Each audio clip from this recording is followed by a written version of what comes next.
तो इस लड़की के बाप को मरे हुए सिर्फ एक ही हफ्ता हुआ था, लेकिन इसका बेटी नोटिस करती है कि इसकी माँ हर सुबह जब भी घर से बाहर जाती और कुछ देर बाद वापस आती तो इसके चेहरे पर एक बड़ी सी मुस्कान होती। उस लड़की को बिल्कुल भी हजम नहीं हो रही थी कि आखिर उसके बाप को मरे हुए सिर्फ अभी एक ही हफ्ता हुआ है और पूरे घर में गम का माहौल है, फिर इसकी अम्मा इतनी खुश क्यों है। लड़की से जब बिल्कुल भी रहा नहीं गया तो यही बात वो अपनी अम्मा से जाकर पूछती है कि आप हर सुबह कहाँ जाती हो और वापस आते समय इतनी खुश क्यों रहते हो। कि तभी लड़की का माँ उसको सामने से रिप्लाई करती है कि बेटा तू अपने काम से काम रह। माँ के मुंह से ये अल्फाज सुनते ही उस लड़की का शक अपने माँ के ऊपर और भी बढ़ जाता है। फिर वो अगली सुबह चुपके से अपने माँ का पीछा करने का फैसला करती है। अगली सुबह इस लड़की की माँ एक पार्क विजिट करती है और पास में रखे एक बेंच पर जाकर वो बैठ जाती है। फिर वो बेंच के नीचे से हाथ डालकर एक लेटर निकालती है। इस लेटर को पढ़ते ही उसकी माँ की आंखों में आंसू आ जाते हैं, लेकिन अजीब बात ये भी थी कि साथ ही साथ वो मुस्कुरा भी रही थी। ये सब अपनी आंखों से देखने के बाद उस लड़की का शक अपने माँ पर और भी पड़ जाता है और अब वो किसी भी कीमत में ये जानना चाहती थी कि आखिर ये लेटर उसकी माँ को किसने लिखा है और इस लेटर में क्या लिखा है। इसलिए ये लड़की अगली सुबह अपने माँ के पार्क आने से पहले ही खुद पहुंच जाती है और बेंच के नीचे से लेटर निकाल कर उसे पढ़ना भी शुरू कर देती है। लेटर में उसके परिवार के बारे में और उसके बाप के बारे में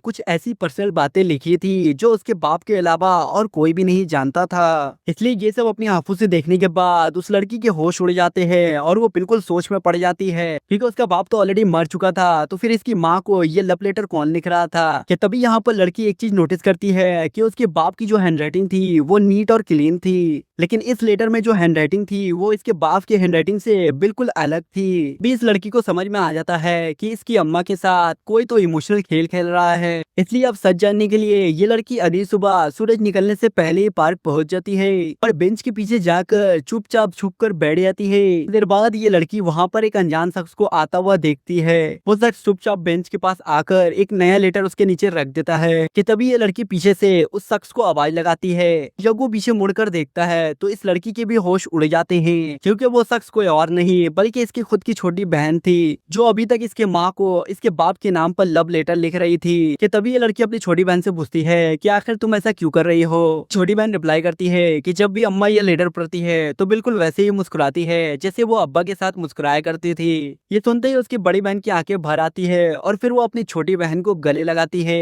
और उस दिन के बाद से अब ये दोनों बहन हर सुबह घर से निकलती और अपने माँ के लिए वहाँ एक नया लेटर छोड़कर आती क्योंकि अब इन दोनों के लिए दुनिया की सबसे इम्पोर्टेंट चीज अपनी अम्मा को हर सुबह घर में मुस्कुराता हुआ देखना था।